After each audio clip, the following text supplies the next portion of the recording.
À ce jour, l'électro-hypersensibilité est reconnue et décrite par l'OMS, mais le lien causal avec les champs électromagnétiques n'est pas officiellement pris en compte. À Paris, des travaux scientifiques ont permis de mettre en évidence ce syndrome de manière objective. Ces travaux ont été menés par Dominique Bellepomme, cancérologue internationalement reconnu et expert en santé environnementale. Voilà, toutes ces armoires correspondent aux malades venus me consulter pour une intolérance au champ électromagnétique. C'est la plus grande série mondiale, 1500 cas examinés cliniquement et biologiquement depuis ces 5 dernières années.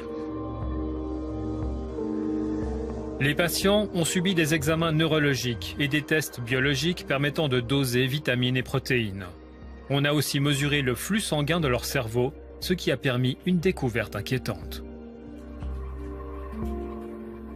Nous observons effectivement que certaines zones du cerveau sont moins bien irriguées que d'autres, que ce soit lié à une baisse de fluidité du sang, notamment avec des globules rouges qui s'agglutinent, ou tout simplement aussi avec des capillaires sanguins cérébraux qui sont anormaux. Toujours est-il qu'il y a insuffisamment de sang qui passe, si vous voulez, dans ces zones du cerveau. Et à partir du moment où vous avez une baisse du flux sanguin dans certaines zones du cerveau, vous avez une baisse d'oxygène, et quand vous avez un manque d'oxygène qui arrive au niveau des neurones, qui sont les cellules nobles du cerveau, eh bien effectivement, vous avez dans un premier temps un dysfonctionnement des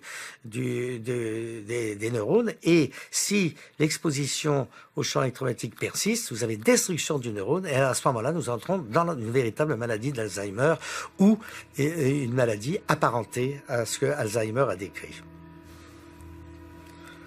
Alors voilà, un écho-doppler cérébral pulsé normal. Le Doppler cérébral pulsé est un instrument permettant de mesurer la vitesse des globules rouges dans les vaisseaux intracrâniens. Ici, c'est le lobe temporal droit, ici le lobe temporal gauche, et comme vous le voyez, le flux sanguin passe parfaitement. Chaque fois que c'est rouge ou orange, ça veut dire que le flux sanguin est normal. Par contre, ici, on a le même chez un sujet électro-hypersensible, comme vous le voyez, ici, dans cette région capsulo-thalamique qui correspond au système limbique, il y a pratiquement plus de sang, plus de globules rouges qui passent. Un constat alarmant qui commence à trouver une prise en compte toujours plus large au sein de la communauté scientifique. Vous avez le rapport Bioinitiative, qui est un rapport qui fait l'état de plus de 3000 articles scientifiques démontrant formellement que les champs électromagnétiques sont excessivement toxiques, non seulement avec un risque de cancer, mais également avec un risque sur le système nerveux central. Et il y a des maladies telles que la sclérose en plaques pour lesquelles on suspecte très fortement une origine liée au champ électromagnétique. Donc si vous voulez, c'est pour ça que l'électro-hypersensibilité n'est que la partie émergée de l'iceberg.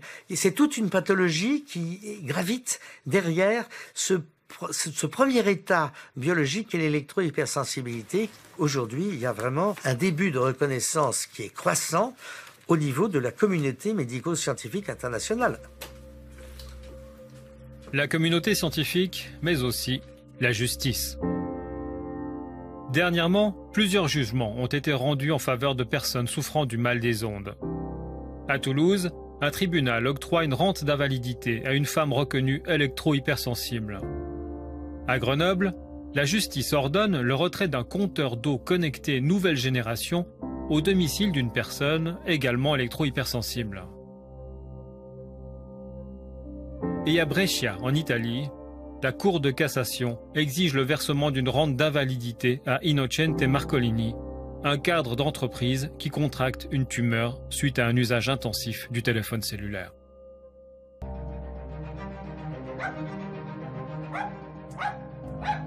En 2011, le Centre international de recherche sur le cancer, une agence de l'OMS, classe les champs électromagnétiques de la téléphonie mobile, du sans-fil et du Wi-Fi comme des cancérigènes possibles.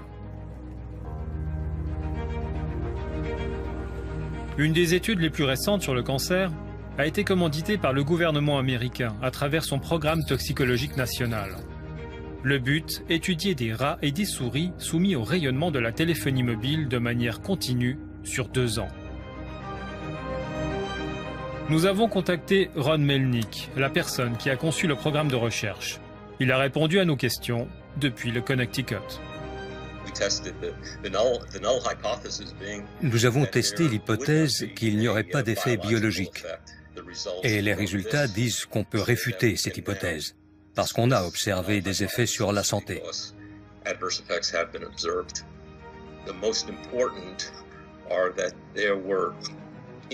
Le plus important, c'était une augmentation de tumeurs au cerveau, des gliomes, et une augmentation de schwannome du cœur, une tumeur bénigne. Les cellules de Schwann composent les gaines des nerfs. Là, c'était dans le cœur. Il y avait aussi des dégâts à l'ADN observés dans les cellules du cerveau des rats et des souris.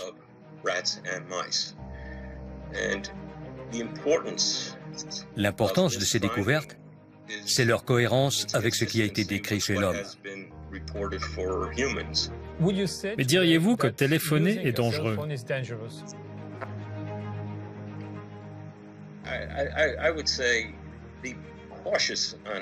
Je dirais qu'il faut être conscient de la manière de l'utiliser.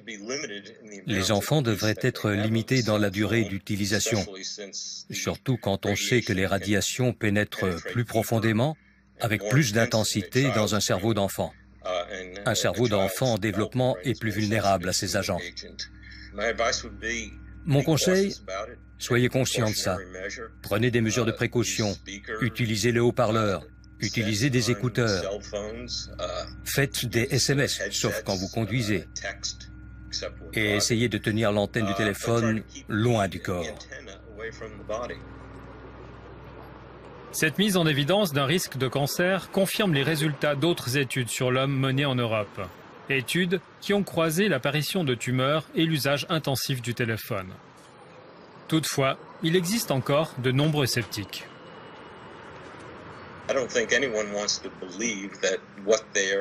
Je pense que personne ne veut croire que ce qu'il a en main comporte un risque potentiel de cancer. Mais maintenant, les preuves scientifiques s'accumulent dans le sens qu'il existe un risque pour la santé.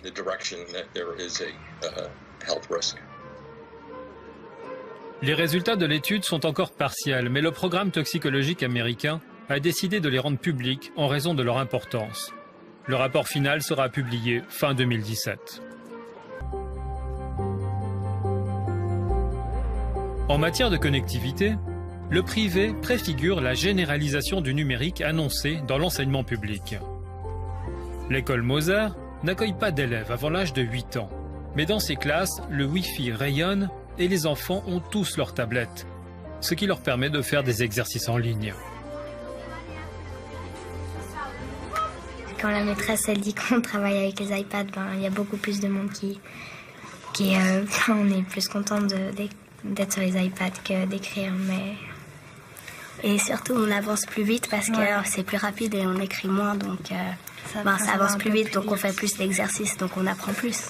En fait, on a des applications pour faire des exercices et tout. Et c'est plus sympa, et quand c'est plus sympa, on apprend mieux. Tous les départements d'instruction publique, tous les pays aujourd'hui investissent massivement dans le déploiement de Wi-Fi dans les écoles parce qu'il y a une interaction qui est extraordinaire, qui serait complètement impossible avec des outils câblés. Donc on n'est plus dans cette logique-là, je crois. Mais les gars, on a fait une seule. Vous avez assez confiance dans l'arsenal législatif qui réglemente le domaine aujourd'hui? Je préfère avoir confiance. Voilà ce que je peux dire. Maintenant, oui, ça serait quand même assez énorme d'imaginer que les lobbies industriels et économiques aient un poids pareil aujourd'hui au XXIe siècle par rapport aux chercheurs, par rapport à l'indépendance de la recherche. Je crois dans les normes aujourd'hui européennes qui ont décidé et décrété que on avait encore la possibilité de laisser utiliser ces outils même avec des enfants plus jeunes et que leur exposition n'était pas et leur santé mise en danger. Mais peut-on vraiment faire confiance? En 2006, les universités de Bâle et de Berne analysent une 60aine d'études portant sur la dangerosité du téléphone mobile. Découverte des chercheurs, les études financées par l'industrie observent des effets négatifs sur la santé dans 33% des cas. Les études financées par le public observent des effets négatifs dans 82% des cas. Conclusion, les résultats diffèrent en fonction du financement, ce qui jette un doute sur l'indépendance des chercheurs. Au Parlement de Strasbourg, la députée verte et docteur en biologie Michèle Rivasi dénonce ce phénomène. On a plein de faisceaux scientifiques avec des expertises indépendantes qui montrent qu'il y a un effet, et puis les opérateurs nous sortent d'autres études qui financent eux-mêmes, vous voyez, pour entretenir le doute. On a eu le tabac qui nous a montré qu'il y avait des experts financés par l'industrie du tabac, et maintenant on a plein d'experts financés par les opérateurs de téléphonie mobile, parce que l'argent est roi et notre santé est secondaire. À l'aube de l'avènement de la 5G, qui nécessitera des capacités de transmission plus puissantes encore, les mises en garde de la communauté scientifique se font toujours plus précises. Certains jugeront peut-être cette prudence excessive, mais il devient toujours plus difficile d'ignorer les effets imputables à cette technologie. Quel prix serons-nous prêts à payer pour continuer à en profiter ?